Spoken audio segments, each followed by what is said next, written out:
Just want to formally welcome everyone. The Center for Bee Ecology, Evolution and Conservation at York University is excited to present this conversation.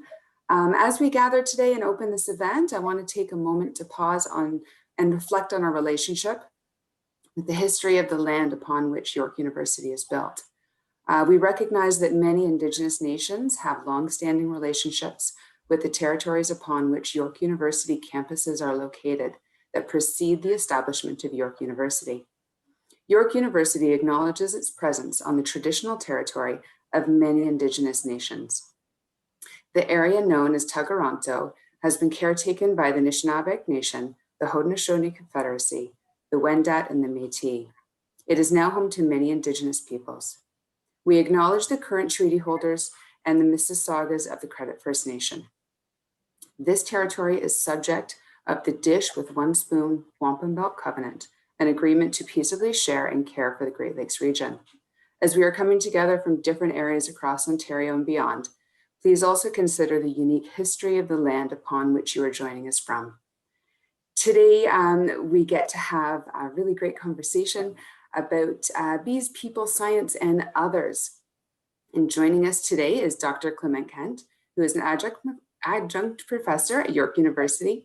His work involves analysis of whole genome evolutionary trends, and often in collaboration with both researchers and with nonprofit and community groups to understand how to improve urban environments for pollinators. We also have Kathleen Law, and she is the Integrated Conservation Manager for Pollinator Partnership Canada. As the pollinator specialist focusing on collaborative approaches to conservation, she has worked with municipalities, nonprofits, and the private sector to integrate pollinator conservation with other land uses such as infrastructure and transportation. In her role at Pollinator Partnership Canada, she has worked with the PMRA, Ontario Power Generation, Hydro One, OMAFRA, the City of Toronto, and New York Power Authority. Kathleen also leads community engagement through Project Swallowtail, a grassroots effort in West Toronto to rewild the urban landscape while strengthening relationships within and across communities. During our presentation today, I ask everyone to please mute your microphones. We will have time for a Q&A session at the end of the presentation. Thank you and welcome to Clement and Kathleen. I'll turn it over to both of you. Thank you. And I'm trying to share my screen, and where is my PowerPoint? Dear me. Well, I'm going to natter on while I try and discover what happened to my PowerPoint slide. The name Project Swallowtail is, of course, completely misleading. The goal is to show as much as possible of how to improve neighborhoods for all pollinators. And we had a long discussion while we were putting together the project, and we came up with the name Project Swallowtail because of some stories that we'll be telling you a little bit about. And we'll do a little more than that until Kathleen gets on the screen. And here we go. So as Carolyn mentioned, I'm an adjunct digressor at York University, and Kathleen actually heads up Project Swallowtail. And I'm going to give you just a few moments on the history that led up to Project Swallowtail from my point of view. Then I'm going to hand the baton to Kathleen, who will tell us all about Project Swallowtail, and then I'll come back and talk about the role of science as the world falls apart. And after that, we hope to get some good questions from you. So I joined York in 2009 under Amro's tutelage, and it was the deep dive into the world of bees. And I'd known Lawrence for some years, and so immediately I had to, being a gardener, start making pollinator gardens. So I did a nice big one in High Park.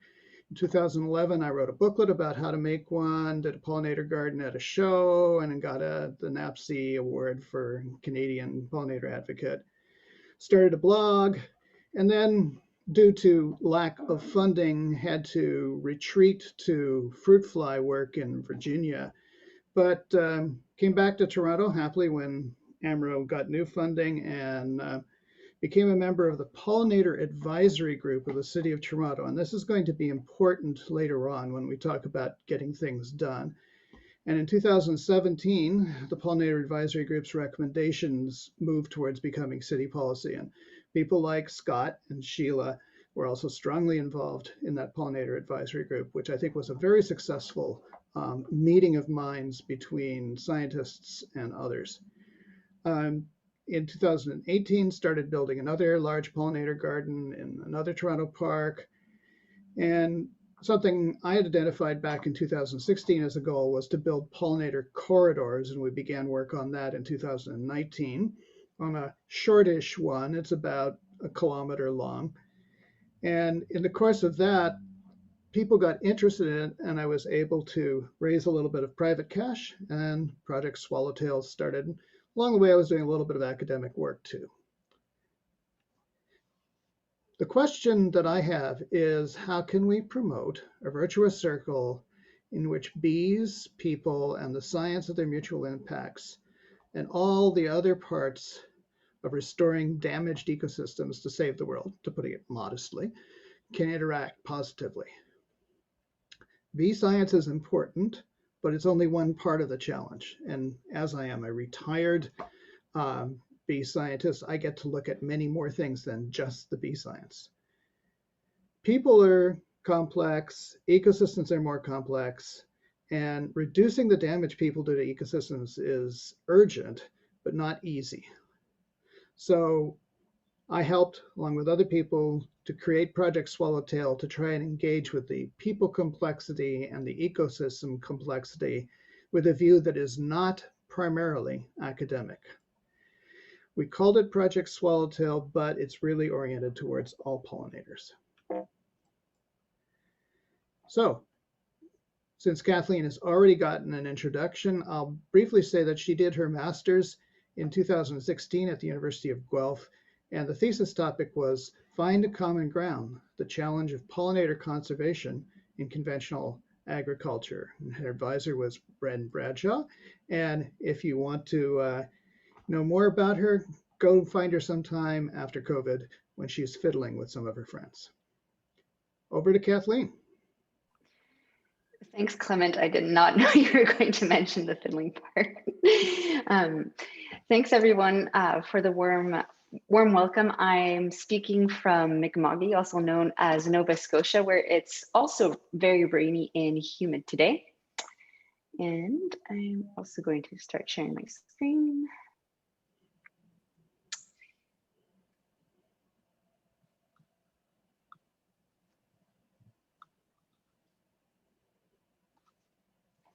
So can you see the presenter view or the regular? Regular view. Okay, great. Okay, so as Clement mentioned, I basically sort of coordinate Project Swallowtail, which, depending on the day you ask me, is either a well-greased bicycle wheel with a hub that has many spokes that keeps on turning, or a many-tentacled beast. All this to say that Project Swallowtail is a lot of different things, but the basic facts of it are that it's a community based mostly in West Toronto, though expanding across the city. And we have about 700 participants or community members. Of those, we have 75 block ambassadors, and I'll explain in a second what they are.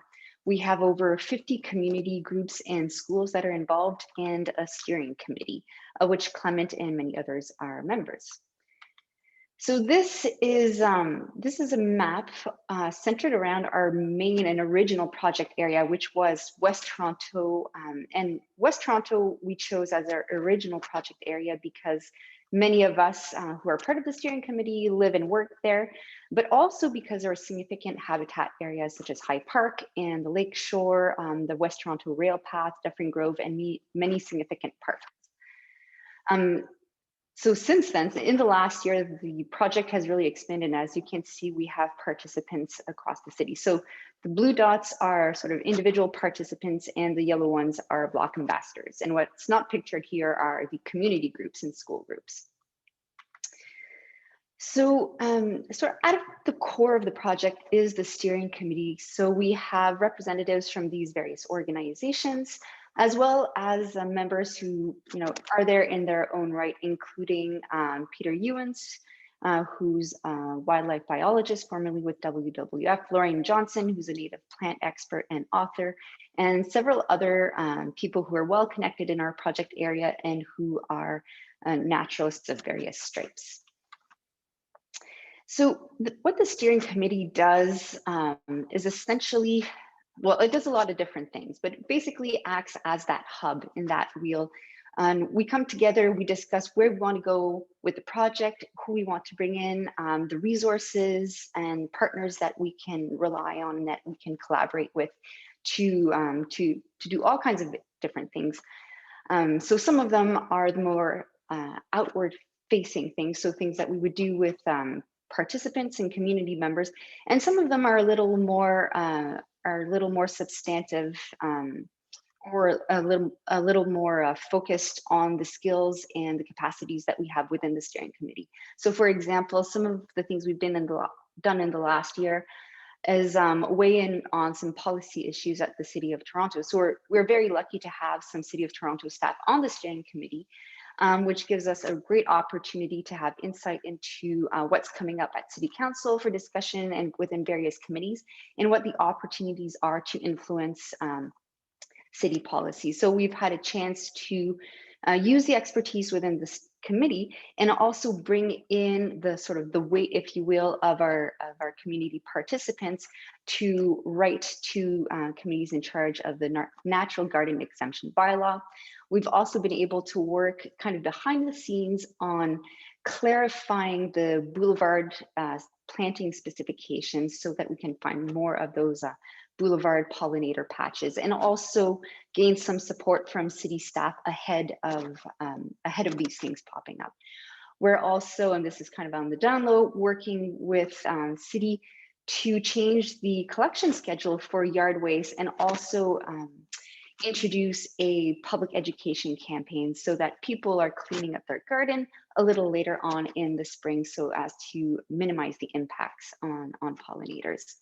We're also working through the steering committee membership on various education campaigns, some specific to our community, the Project Swallowtail community, and others that we really want to use the levers of the City of Toronto or our broad network. And so one of those, which we're very excited about, is going to be a campaign on goldenrod, where we will hopefully help dispel the myth that they are what cause you all the sneezing on allergy season. So one of the key parts of Project Swallowtails are our block ambassadors, which are essentially super volunteers. And we have about, I think, 75 of them. So because of COVID, of course, most of our activities have been online. We meet periodically, and this is really an opportunity for like-minded people to share ideas, kind of get together and organize events, of course, all socially distant and safe events. But as the steering committee, our role is to support them in these activities and also to give them some specific opportunities. So I'll get into details about what those can be. Often these block ambassadors are already really involved with other similar kinds of pollinator projects, such as David Suzuki's Butterfly Way or the Pollinatio grants. Some of them are very knowledgeable gardeners, sometimes master gardeners, and others are very new but bring a lot of energy and enthusiasm. So it's really open to anyone. And our role as steering committee members and as Project Swallowtail is to help support that enthusiasm with resources. One of those resources is the Plant and Butterfly Guide, which is an introduction to swallowtails and their host plants, as well as a list of the plants that we've made available through our plant sales. So we had 2 plant sales last year, and we had one just in early June. So this one was our biggest one so far. We worked with 3 nurseries, and we brought in lots and lots of plants at a subsidized price. So what that ended up looking like was 5,570 plants, including 200 sweetgrass, which we obtained from Guyanaise, which is a native plant nursery in 6 nations.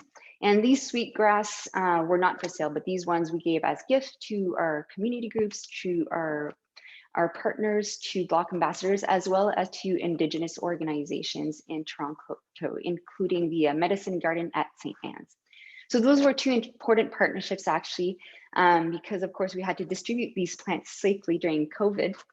So we partnered with the Sorrowan Farmers Market and the St. Anne's Church, which also has a farmers market and a medicine garden. So we had, I think, just under 250 of our community members purchase these very subsidized plants. As I mentioned, we worked with 3 nurseries to put together some kits. And so we had 4 different kits, 2 sun and 2 shade, that people can sell. And with these plant kits, we also gave out some signs that people could put in their garden, whether it's their personal residential garden or community gardens, of which there are many. The other big activity we had this spring was the Pollinator Steward certification. So this is one of the activities that we targeted to Block ambassadors, so to our 75 Block ambassadors, and most of them signed up. We also, through our partnership with City of Toronto, opened this up to all their Pollinate TO groups. So 1 or 2 people from every Pollinate TO grant, a total of 70 of them, were invited to sign up. So what the Pollinator Steward certification is a program from my organization, Pollinator Partnership Canada. And it's basically sort of an education program where we share knowledge on basic pollinator biology, habitat creation, habitat management, a bit of outreach and education things. And to obtain this the certification, to become certified, there are 2 steps. So of course, the first one is to attend all of the modules, which we gave online. And the second one is to complete 1 habitat action and 1 outreach action. What this looked like, and we were able to tailor this one, of course, to Toronto and to our Pollinate TO and Project Swallowtail members, was to go into depth into these 6 different topics. And so for each one, we had some expert guest speakers, of which Clement was one in the identification and monitoring module. We also had some people I'm sure many of you will recognize. So Lorraine Johnson, who's a steering committee member and also an excellent speaker. Ben Porchik from Carolinian Canada, who gave his presentation from the top of a 15-foot ladder in the canopy of his garden, showing us an aerial view of his ecosystem. And Ryan Godfrey, who's also on the steering committee as a representative of WWF Canada and basically our sort of head botanist. We had 135 attendees who are now going through certification process. So most of them have completed the validation for step 1 and are now into step 2, which is the habitat and outreach action. The other big activity we've had over the last few months, this one started in the fall, and these are our seed sitters. So we obtained some seeds, some Ontario ecotypes of native seed from a mix of our project participants, some nurseries, the North American Native Plant Society. And we invited all participants to participate. And so what they did would, they received a tray, some soil, they could choose which seeds, which species to plant, and a mesh cap for their tray. And so they got this in the fall, and then over the course of the winter, they overwintered their seed, of course, as you would do for native plants to help increase germination. And this is my my friend and colleague, who is our volunteer coordinator, Janae Khan, in winter. So, you know, when not much else is going on in the gardening or the habitat creation world, keeping our volunteers engaged with some fun photos. So fast forward to June, and we've had 45 seed sitters who have germinated over 2,000 plants that are now more or less in pots, some are still in their trays. And so they were much more successful than we initially imagined. And so now we're kind of stuck with the logistical puzzle of having 45 people across the city with a few thousand plants and needing to find homes for them. So there are lots of people looking for plants. We just need to put them in touch with our seed sitters. So that's one of the sort of challenges that we are now figuring out. Some other activities, and these are more on the informal or sort of like one-off events. Oops, sorry, skipped a slide. I can't skip this one because this one is really important.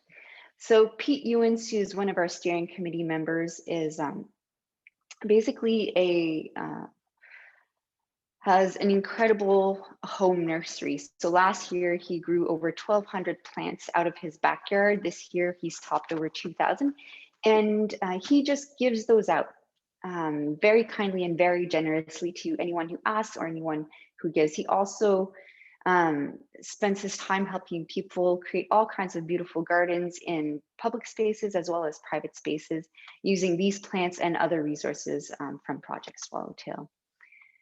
So last year, some of his plants ended up at one of my favorite gardens, which is, and it has a big, long, beautiful story, but it is now called the Parkdale People and Pollinators Peace Garden in honor of Black Lives Matter. It's at Queen West and O'Hara. And it's planted with mostly native plants, many of which came from leftovers from the Project Swallowtail sale, as well as from Pete's homegrown nursery. And yeah, and whenever you're in that area, I invite you to go and check it out. It's a really beautiful, beautiful spot, and it has a lot of meaning. And we still had plants after this was planted through the initiative mainly of Angel Beattie, formerly from Parkdale Green Thumb Enterprises, who's now working on her own. We had so many plants left that we were able to have a plant giveaway. So this was for Parkdale residents, and it was really fun and really successful. And we had quite a few plants that were appropriate for containers, and WWF donated some little felt containers, and the BIA donated some soil. So people who didn't have gardens or had just balconies or just driveways or parts of sidewalk were able to go home and still have some plants. So our block ambassadors, in addition to doing things like getting a pollinator steward certification, take on a lot of initiatives of their own. And this looks like all kinds of different things. So they grow plants, they divide plants from their gardens, give them away. They collect pots, put them back into the pot pool for many seed sitters. They will organize local community planting events, take care of their community gardens, have mural painting events, all kinds of things. Actually, one of our challenges is try to record all their stories because they're doing so many different things. Some of the more recent ones are plants. So I actually know this street quite well, and it used to be just a piece of lawn and a poor stump. And over the course of a weekend, it got transformed with a really great selection of Project Swallowtail plants, as well as other donations. And it's now already quite lush. And this is just a few weeks in. And this is one of Pete's initiatives, I think on Howard Park. And this is a boulevard planting, one of several that he's doing. One of our sort of firecracker block ambassadors, Darlene, is leading a community garden. I think this is near Christie Pitts. I forget exactly which, Bickford Park, I think it is. And there's a mural, there's a children's garden. She organizes a lot of events with the local neighbors and with the children. And there is now a pawpaw section to this garden. And we have, anyways, lots of activities, lots of different things going on, which is why I called it a many tentacled beast. But I definitely did not want to be remiss and also mention that we have the pleasure of working a bit at a distance, but with Anthony Ayers, who was able to recruit some of our community members to his research. So Project Swallowtail is a lot of different things. It's a community network.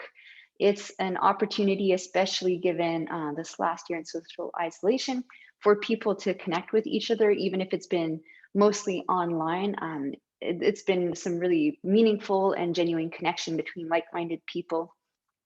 We're also looking, and I know Clement will get into this in more detail, but we're looking to help connect some of the significant habitat like High Park and the West Toronto Rail Path by increasing the density and the diversity of native plants in these private gardens.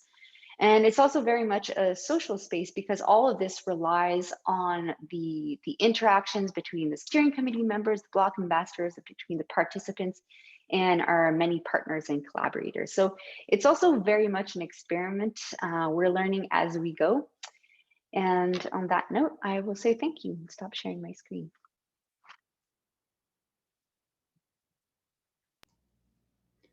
Well, thanks, Kathleen. That was great. And one of the things I want to add is that steering committee meetings, as opposed to being, oh God, we got another boring meeting. This year, they've been so much fun because we all feel this wonderful, positive momentum. And things are really happening, and it's great. And at first, when we got stuck with COVID, we scrambled a bit, but it's beginning to happen, and we're really pleased. So here's these slides are very wordy. I apologize, but I wanted to put together some options for this idea of restoring the world for bees and other pollinators. One approach is to take the Greenpeace Extinction Rebellion solution. Forget science, blockade something, break something, and get on the media. Gets you some media attention. Or there's what I would call the polite academic solution. Give lots of talks, write lots of papers, and you hope to get on the media. Or you could, oops, sorry.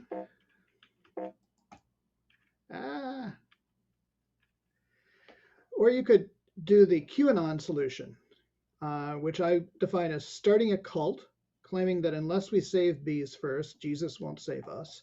You make mysterious, vague pronouncements, and you get on the media. Or you could do the E.O. Wilson solution, say that we should reserve half the world for our nature and be mostly ignored by the media. Or what? So here are some slides about the or what as it's come to us in working on Project Swallowtail. Project Swallowtail was explicitly designed by Kathleen, Pete Ewens, and myself and others to work from the ground up and sideways. It's not a top-down model. And so for the ground up, we try to create social structures at the neighborhood level, and the block ambassadors are key to that. We want to help them grow with information and inspiration, and Kathleen's shown you some of the kinds of activities that we give them to help them learn about pollinators and pollination gardens. And then we need to connect them back, this is super important, to the regulatory, municipal, and governance groups who control much of the land in the city. The sideways aspect of this is that we also want to connect the like-minded groups that are out there already in informal networks and introduce these informal networks to funding agencies and Lorenzo de Medici. Oops, and on the third slide, third point I missed. But moving on, the social structures at the neighborhood level. The picture in the top right shows Pete Ewens. It's me taking the picture on Tuesday, our hottest day so far this year, with a bunch of people from one local neighborhood. A number of them are block ambassadors in Project Swallowtail, and then they brought in their friends. And what we had in this particular neighborhood were a number of, I'll call them waste spaces. 20 years ago, there was the Garrison Creek project, a very nice project, and it created 4 large garden beds along the path of the buried Garrison Creek, one of which these people are standing in. But then nobody maintained them. And so they were mostly full of weeds. So we got together the block ambassadors and we put them in touch with each other. And then with the seed sitters, we really got the in touch moving into higher gear because people had to get together to swap plants and find places to plant them. We find that the frequency and value of these social contacts are both important drivers. So unless people meet each other reasonably often, projects fizzle. So as Kathleen told you, we try to engage the block ambassadors with the steering committee and each other, unfortunately via Zoom because we've still got COVID, at least every couple of weeks, because we need that to keep the momentum going. And unless people really value what they're doing, they won't engage. And so here, kudos to all the pollination biologists on this call and elsewhere for working so hard over the last 20 years or so to get the point out that there are threats to many pollinators and raising the level of awareness so that the community's attitude is now at a tipping point, which partly explains why we in the Project Swallowtail steering committees have big smiles on our faces so often, because it's working. Now, to help these in little neighborhood groups grow, we have freebies, not yet freebies, but who knows, maybe we'll get to that. We have the kinds of classes like the Pollinator Steward Certification. We have contests, one's running right now. We have awards and the little signs that Kathleen showed you. Didn't cost us very much, but they sit in many of these street side gardens. And I've walked by them and seen little kids stopping and pointing to the signs and talking to their parents and so on. It's a way to get the word out easily with a nice garden and ideally some pollinators in it. When you're talking to everyday people who may not have gardened, who don't know what a pollinator is, may not even know what pollen is, think teaching preschoolers. Lots of praise and lots of feedback is necessary. And the Pollinator Steward Certification is really crucial in this.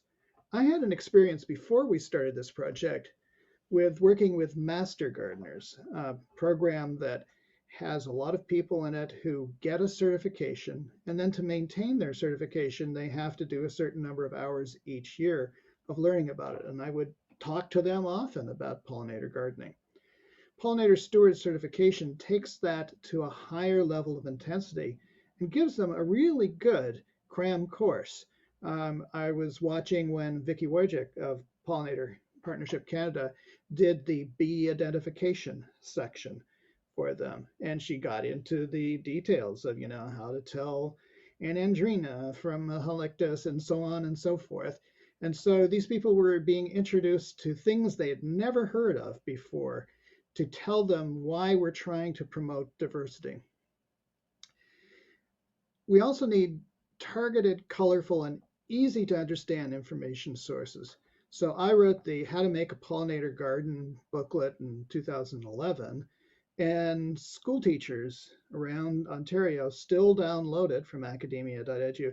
And it was deliberately written at sort of a 6th to 8th grade vocabulary level and very simplistically, but that makes it easier for younger people to use. Many of you were involved in getting Bees of Toronto out, and I can't remember that. It might have been 2017 or 2016, but it's a great resource to show people. Beautiful pictures, great little stories. And Kathleen mentioned our Goldenrod project. We're getting a nicely done one-pager that we can hand out to people. And then there's a booklet that stands behind that, and we'll have outreach things to try and overcome this. Oh, I have to cut the goldenrod down because it's making my hay fever go. And whenever I get together with the block ambassadors and other things, I have to tell this story each time. It's a process. You have to keep nudging, or people will understandably go on to the many other things in their busy lives. But with a certain minimum amount of contact, and hopefully as our vaccination numbers get up, with people being able to get together person to person, that previous slide I showed, everybody was double vaccinated, they start making friendships that are tied to pollinator habitat restoration. So there's another kind of value that they're getting out of this. connecting them back. We're having great success at the local level, but you need a middle level too to tie it together. And many of us in academia are used to the genetic network diagrams with all the connections and the fact that certain genes or enzymes are hubs in that network. Hub is a very important word. I think I used the wrong phrase when I said 8 organizations are involved in the steering committee. We have 13 members. We probably have 10 organizations. The fact that 2 city staff are involved is supremely important in this. And I want to thank everybody who helped with the city advisory committee on pollination a couple of years ago for introducing us to those city staff who have now continued as active participants in this.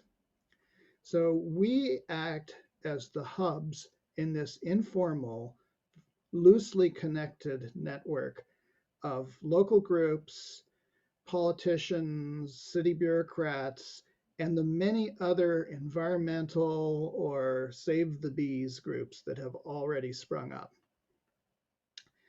So an example is that the city staff are very helpful. They really want to make the city's pollinator strategy a success, but they have limited time and bandwidth.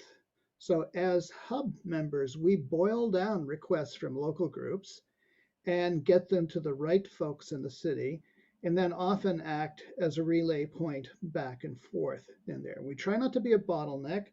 If the city people are willing to talk directly to the local groups, then we just get out of the way and let it go ahead.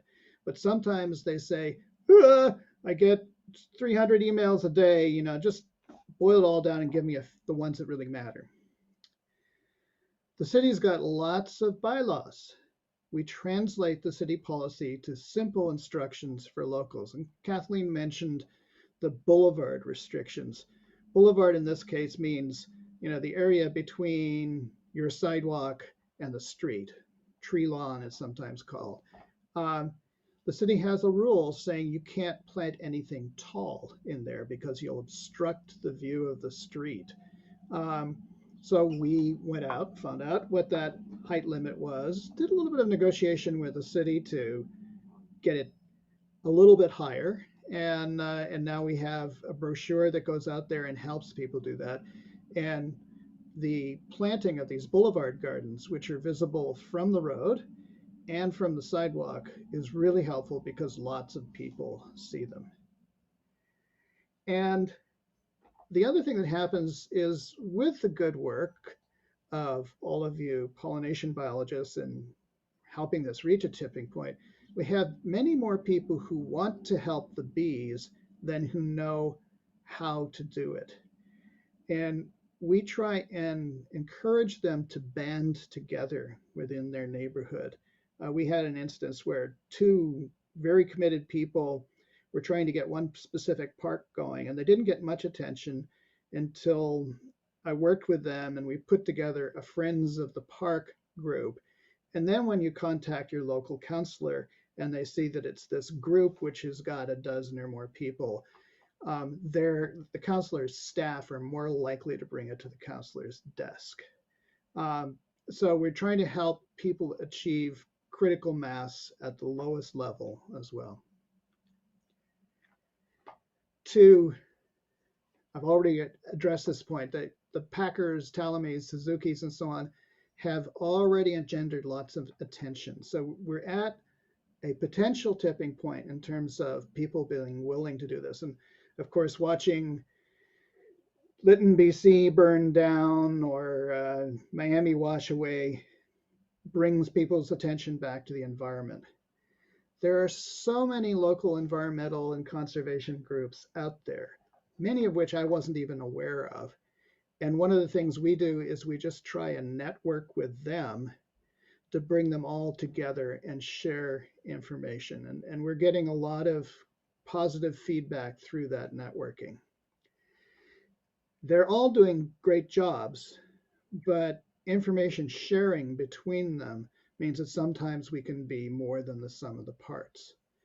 So let me give credit in one example to Carolinian Canada, which is a restoration project that covers the Carolinian zone of southwestern Ontario, and World Wildlife Fund Canada, which knew that we had this problem of, you know, getting restoration going, but there wasn't enough native plants available for it. And it's a niche market. And so they put together a series of conferences called Shifting the Paradigm, which deliberately brought together the restoration groups, the native plant growers, municipal authorities, and the private sector. So that's been very successful in reaching critical mass of communication between all of these groups who need to work together in order to increase our restoration of urban, suburban, and rural areas. So one outcome, well, the native plant growers, many of whom are small mom and pop operations, got it together to form their own organization to represent their interests and speak as a larger group.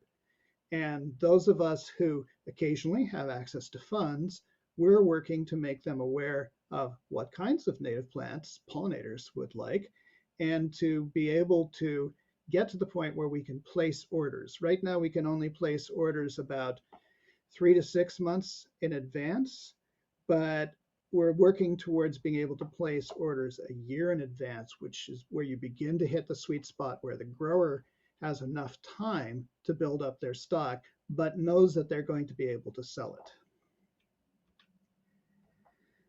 We also try to introduce these networks to Lorenzo.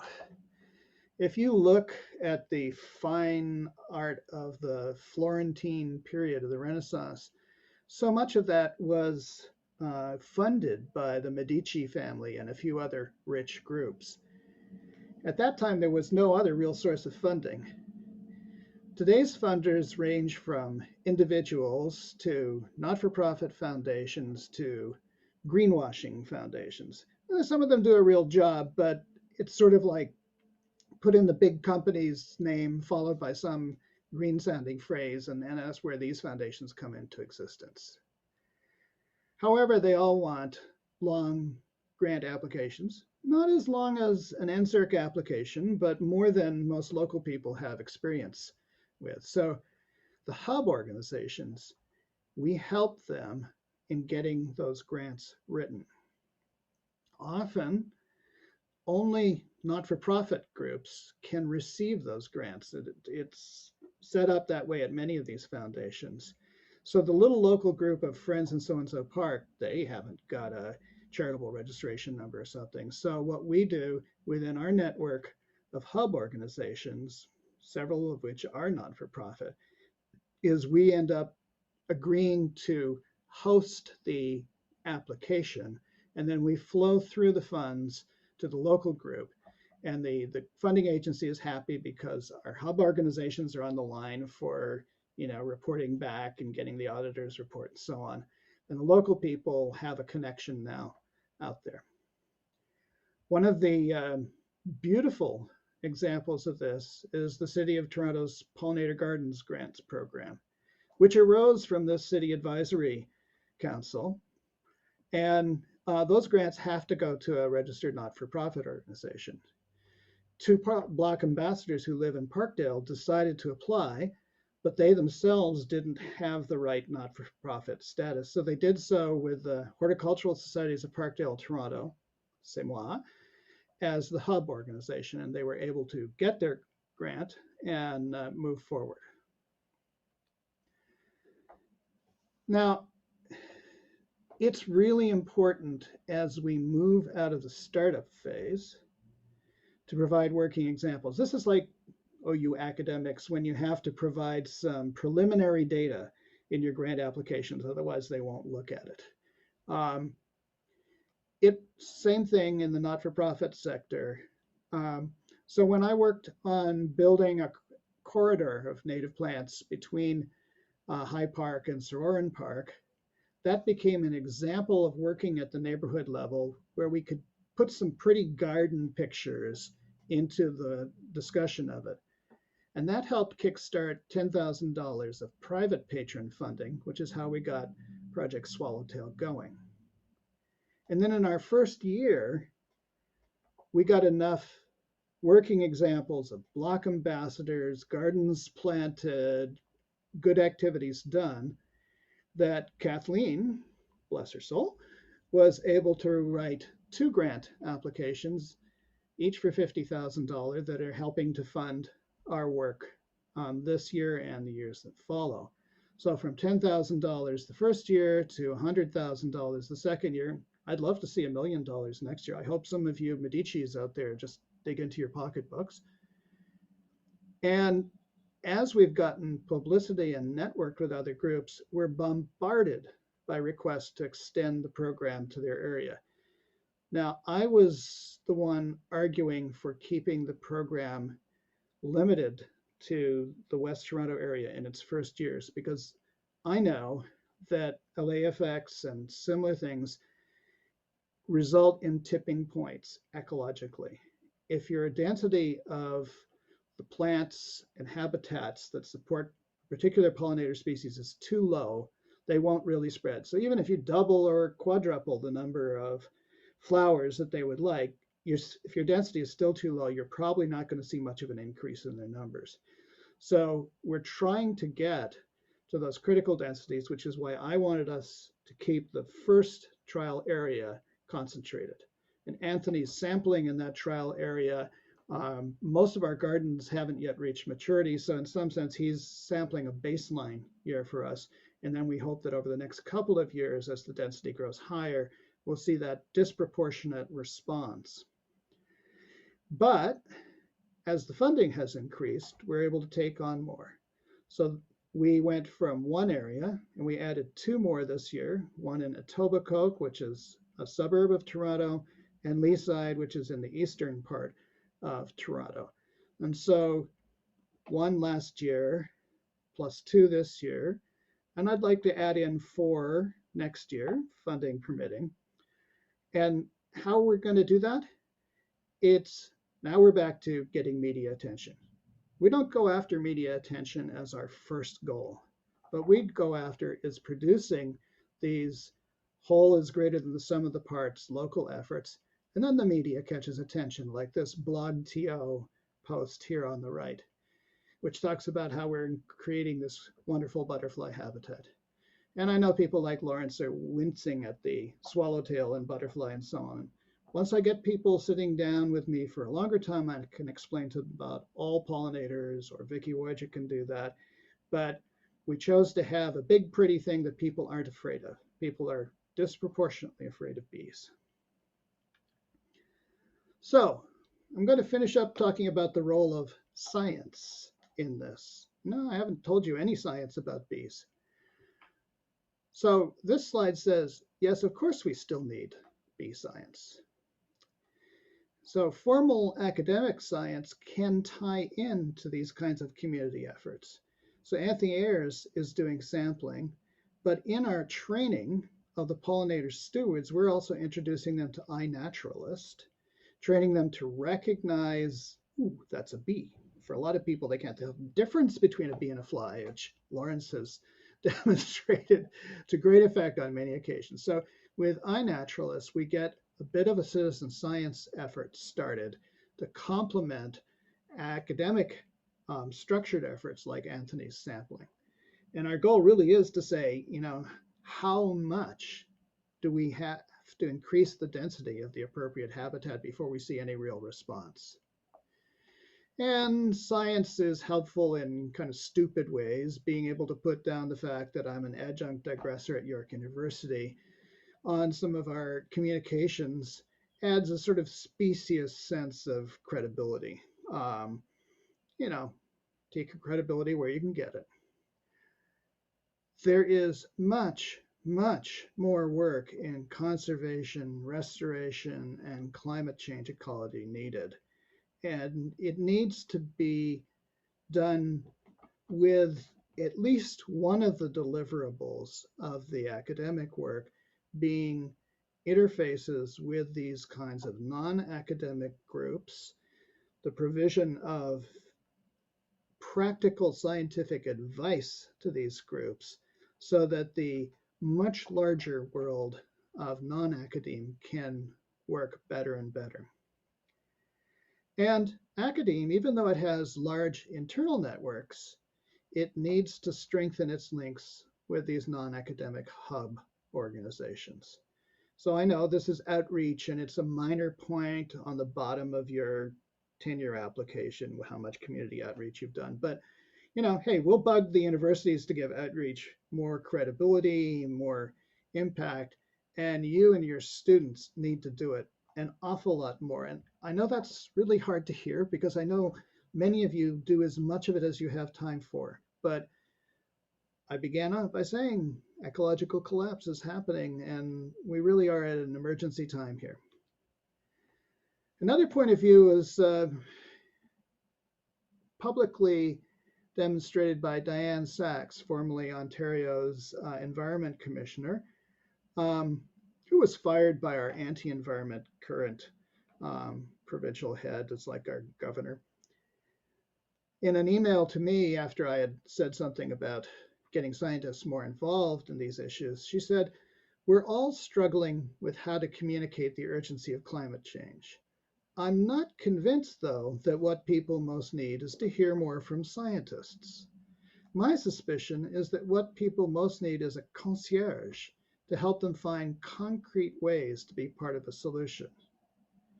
So Diane is not pushing for all of you to run out and do talks on climate change and bees.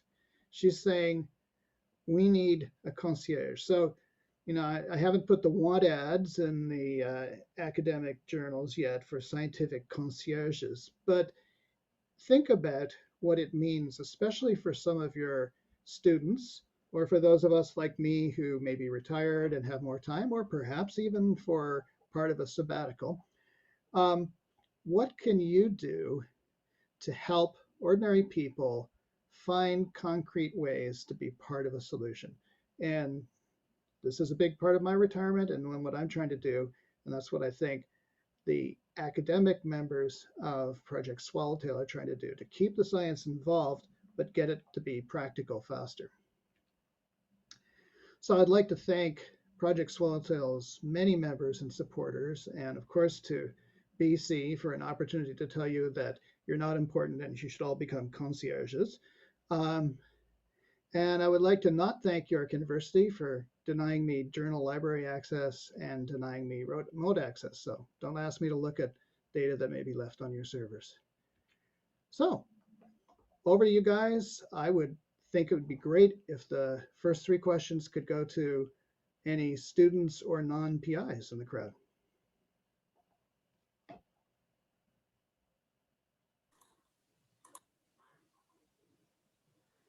Thank you very much, Clement. And thank you, Kathleen, as well. I do actually have a couple of questions that have come in already to me. So the one is, you've promoted the idea of grassroots or bottom-up engagement. How does this translate to the scientific study of bees? Are professors irrelevant? I'd like to point at Kathleen. Want to have a go on this, Kathleen? I was kind of surprised when I read the abstract for our presentation. No, I don't think so at all, of course. I myself, though it can be hard sometimes to keep up with the literature, I mean, it's so crucial to everything that we're doing, really, and to better understanding it. And I think especially for our participants, there's definitely a portion of them who love to learn about the science and love to feel that they're contributing and understanding. So opportunities like to see data that they're submitting through eButterfly or iNaturalist actually be used in research, or to lend their gardens to a student to do some collecting.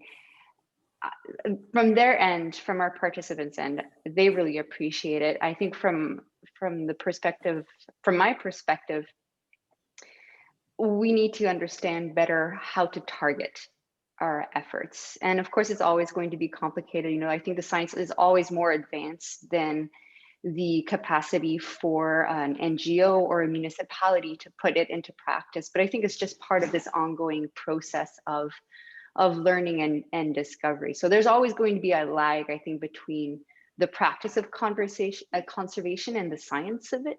But that science is crucial in keeping us going in better directions. And I'll add to that I wrote a long prospectus. I tend to be too wordy before we actually got Project Swallowtail off the ground, talking about citizen science. But as people like Sheila and others know, citizen science needs ground truth. It needs to be well structured. You need to have ground truth to check what the citizens are doing, and only then can it make a thing. We had planned on spending some of our money on in-person walkarounds to train people, say teenagers or university undergraduates, as trainers in using things like iNaturalist, so that we could begin to get this more structured thing in place. COVID shut us down on that, and maybe next year. That's my answer. Thank you. I've got a question actually from myself. I've come across instances where people who are interested but really don't understand the science or even the importance of pollinators, they get overwhelmed by the information that's out there, the resources that are out there, quite often asking, I can Google this or I can find out about this, but I don't know where to start, how to begin that action process. Any tips on that? Over to Kathleen. Sure, thank you. Yeah, we come across that from our participants regularly and quite naturally. I think for anyone, it's easy to forget what we didn't know in the past. And I think that's one of the challenges when you're working in any kind of education context, is to understand where someone is coming from when they're a novice. One of the things we try to do is to communicate across a range of channels and through various means. So we have a Facebook group and it's open. So our participants are welcome to post anything they like that's somehow relevant to Project Swallowtail and pollinators and native plants. And so what often happens is someone will post a question, and then other participants will jump in and share their insights and their knowledge. And it's really nice because it's a sort of peer-to-peer learning. And then through the more sort of formal mechanisms of the project, like the newsletter or our block ambassador meetings, then we have a chance to go into more depth. But what we find is there's just such a range of knowledge within this participant group. For example, a lot of people joined through their Pollinate TO grants, and many of them applied for these grants, which one of the conditions of which was to use only native plants, but they didn't really know what native plants were when they signed on. And then on the other hand, we have people who've been gardening with native plants for years and have a 20-year, tall grass prairie garden, and they love to give garden tours. So this is a long-winded answer to say that we try to meet people where they are and give them the same kind of information, different forms and different avenues, so that I think through repeat exposure, it becomes a little more digestible. Yeah, and I'd say that building at that local neighborhood level of support is really important, because if we can take a query like that's coming in and introduce them to some neighbors that they can, when COVID is over, talk to over the garden fence, that's a much more digestible way of learning about it than pointing people towards websites or PDFs or that sort of thing.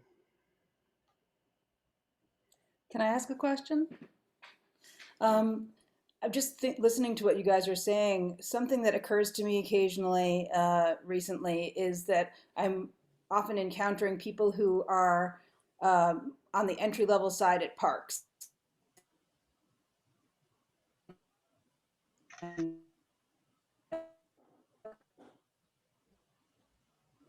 to talk about what I'm doing or what I'm looking at.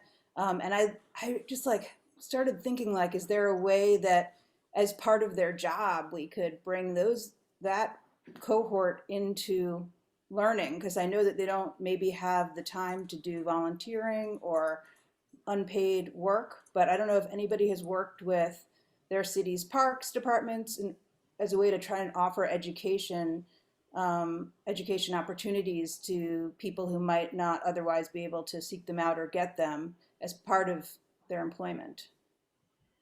Toronto has done an excellent job on that, and I'll let Kathleen fill you in. Sure. Yeah, that's an excellent topic to bring up, Sarah, and I'm glad you did, because that's often where a lot of the important or significant kinds of changes can happen. And we've been really lucky that we have two city staff on the steering committee who are huge supporters of pollinator conservation and using native plants in city operations. So that, that gave us a foot in the door, but of course that doesn't, those people and the biodiversity and energy team or the head of the greenhouse doesn't always translate to the seasonal staff or the contractors that are doing the work on the ground. So it's a tough nut to crack. And I think for us, at least at Pollinator Partnership, it's something that we do try to focus on. So recently, we gave the stewardship training to the Pollinate TO grant recipients, so city residents, but the city staff who were in charge of the program enjoyed it so much and appreciate it so much that they asked us to give a version of it to their colleagues. And so we had a chance to do sort of an intensive 2-hour training specific to municipal concerns when it comes to pollinator conservation and habitat management. And so we're hoping that this is just like kind of a first step in that direction. And it was important because it wasn't only the energy and environment folks who do, the biodiversity series and things, but it was also people from transportation and from operations. So really the people you want to get at the table. So I think for those kind of interventions, you're totally right. They're needed. And I think it comes from cultivating long-term relationships with city staff until you can get to those people who are actually doing the work on the ground. And I'd like to add into that we're incredibly lucky with the two city staff that work on this, because one of them is quite senior and she knows her way around the bureaucracy. And so she and the woman in charge of the Pollinator grant program, when they got this city policy on supporting pollinators, they started working with each department to provide training to not just the top person in the department, but the middle level bureaucrats. They said, because the people at the bottom can't do anything unless their bosses approve. So they rolled out a program of training over the last couple of years so that the bosses of the people who mow the sides of the roads or who take care of the parks or the greenhouses know about this. And then once the bosses were on side, they got the next level down in, and the training has been proceeding apace. We still find gardens mowed down by guys on big machines who are just in a hurry to get the park done, but there's a lot more awareness internally within the system. And I'll just take a moment more to go on something that Kathleen mentioned. We've also been able, through this internal connection, to get to people like the waste collection department. We had all these discussions in the winter about how raking your gardens in early March, when our first lawn waste pickup was, rakes up hibernating animals of all kinds, including pollinators. And so the city people said, okay, help us make a case to the lawn waste collection people, and we'll see if we can push the date forward. And so a number of us got together, we combed through literature, we gave examples of pollinators that overwinter in either the leaf litter or the top layers of soil. And that's gone back to them. The city committee said, hey, fewer pickups. That's great. That's less than our budget. And now it's waiting for council approval. So we're able to get policies changed in that way. It's wonderful. That's amazing. I have another question that came in asking if you could please talk a little bit more about the density findings, how much is needed to make a difference. Yeah, and maybe both you and Kathleen, and maybe even Anthony, if he's got any findings yet. We don't have any findings ourselves. Anthony's project started this year, so perhaps, in a year he might have findings. However, if you look through the literature, you've got a number of factors. Let's talk about bees. In the specific case we have, what happens when a bee population falls too low? Well, the particular genetic structure of bees and other ants and wasps causes even more of a problem. Amro and Lawrence wrote papers on this. And so there's an even more negative impact of having a very low population density within specific groups like bees. So we expect it to make a difference based on the other studies that have been done, but we haven't got numbers in hand. Yeah, we were hoping to find some funding to partner with a postdoc, Lisa Bergens, and she's working with Ryan Norris at U of Guelph. And unfortunately, it hasn't come through, but they were going to investigate. Their plan is to investigate specifically whether the concept of habitat corridor holds up for bees in an urban context. So if anyone knows where to find $30,000, please let me know, because we would love to actually participate in testing this idea out.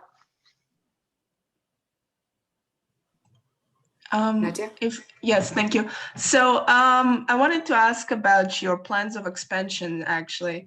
So you mentioned that with more money, you expanded to Etobicoke and maybe next year to another 4 sites. My question is this, so with these kind of ground up initiatives, there tends to be an issue when once you get the steam rolling and you get more funding, there's a tendency to expand too quickly, and then it tends to fizzle out because you lose a lot of the quality. Because you can't, again, if your organization expands too quickly, you don't have as much, what I'm trying to say, control, I guess, over what's going on. Perhaps not as many trainings. You start missing kind of critical moments of people gathering, and you get a critical mass, but nobody's there to oversee the trainings or anything like that, and then people lose interest, and you kind of and it fizzles out. So do you have any worries about that, and any kind of plans to ensure that you don't expand too quickly? So if I may, I'll start with our experience from 2020, when our funding was very limited. And people like Kathleen, who's paid by Pollination Partnership, she only had a limited amount of her time that her bosses could give her to work with a thing. And the same thing was true for all of our other collaborating groups. So it was very hard to ramp up the administrative side of that. And some people worked very hard and did an okay job. Then Kathleen got these grants. Now Pollinator Partnership can see money coming in to support this activity. So much more of her time and Junaid's time can be given directly to the administrative oversight coordination role. And that's good, because I'm not a great administrator. I mean, we've got a great supervisory committee, but it's really great having some people who are paid to do the work. So my answer is, we need to grow the capacities at the administrative side as the scope of the thing grows. But we're also trying to stay very much in the bottom-up organization mode, so as much of the costs can be borne by people like the block ambassadors. Over to you, Kathleen. Yeah, I think the project has grown a lot in a year and a bit.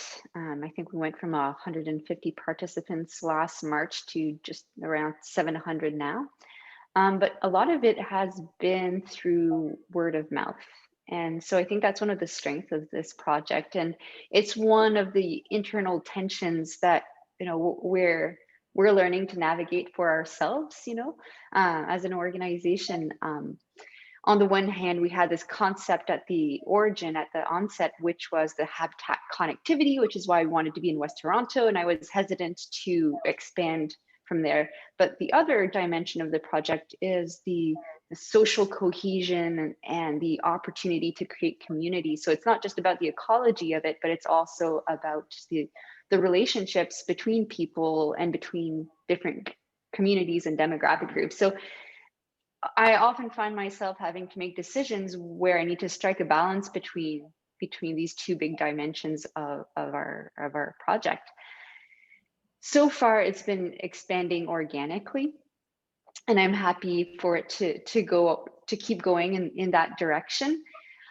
One of the things we're very much trying to figure out right now is how to really support the Block ambassadors, because if we can have the direct interaction with them and really equip them and empower them with knowledge and tools and a space to meet, then I feel that in their neighborhood, on their street, they can go and they can do all kinds of really great, real, tangible, concrete things.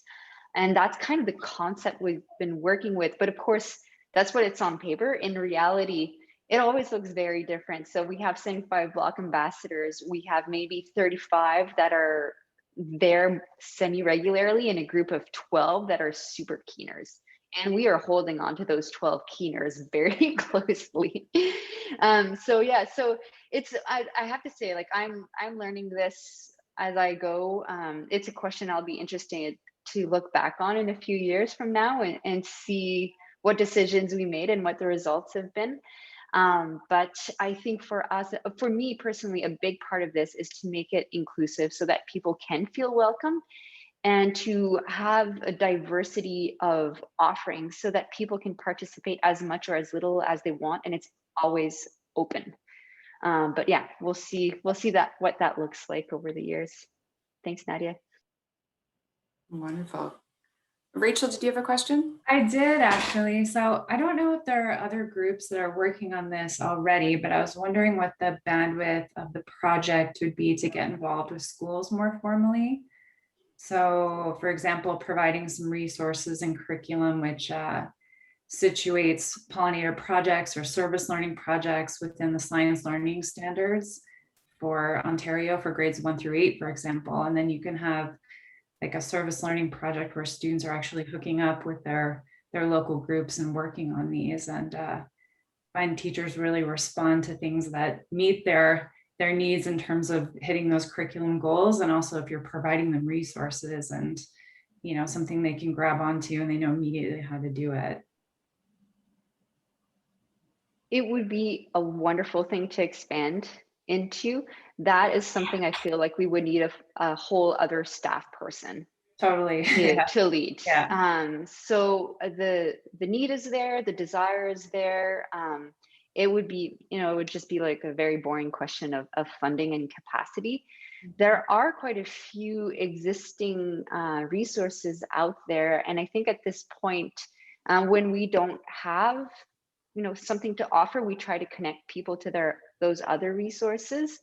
At this stage, we only have a handful of schools that have signed up, and many of those signups are also people who are Block ambassadors or seed sitters. So we can work with them and supply schools with plants and hopefully eventually some activities. But right now it's still very embryonic. But I'd love to, and we do have a few fun school projects that are about to get off the ground, but they're very much led by the local person, the Block ambassador or the teacher at this point. And I'll add that, this has been a goal. I wrote a separate grant, which did not get funded, to do something more ambitious on that score. It was directly focused on schools, students. What I've done is to do it informally, because approaching a board as big as like the Toronto District School Board or the Catholic Board. Nothing happens. So we're doing our ground up thing. You know, we're getting teachers and parents involved, and perhaps that'll reach a critical mass where we can, you know, get the board to pay attention. But some of the things that I've done in the last year, I know a senior kindergarten teacher, and studying pollinators and pollination is in the curriculum now. Wow, it's in the curriculum. Amazing. She didn't know what it was. And I said, okay, I'll come in on your Zoom. And you imagine dealing with senior kindergarten kids, you know, like attention span is this big and so on. I think I did 8 slides with songs in them, so age appropriate material. And I put together a coloring book. And the schools are already set up to send out PDF materials, which parents can print at home. And within 24 hours, I was getting things back from the teacher saying, look, here's all the coloring that the students did. So with a little bit of creativity, the materials are out there. I just looted the web for the coloring book and the songs. They were already there. So like Kathleen said, if you had time for somebody to do that full time, I think we could put together an amazing program. And certainly in Ontario, the curriculum needs some support in that area. Thank you. I totally agree that it would be great to see kids doing that. Lawrence, you have a question next. Yeah, I do, Clement and Kathleen, thank you for that. It's really impressive the amount you've done in such a short time. Well done. My question is, the biodiversity series of Toronto, all of their booklets so far have been taxon based, you know, bees, trees, lichens. I'm wondering if there might be an idea to do it as habitat based. So have one on pollinator gardens, have one on green roofs. I'm just wondering if anybody thinks that might be a good idea, whether anybody knows they're planning any more of these, whether it's taxon based or not. We know who to ask, but I don't know the answer offhand. Kathleen? I was going to say, I have no idea what their plans are, but I think that would be a great idea. I think a Habitats of Toronto would be a really, really cool series. No, let's suggest it. Okay. I want the sandy savanna habitats to be first, because then we know we can get tons of bees. Right, Scott? Yep.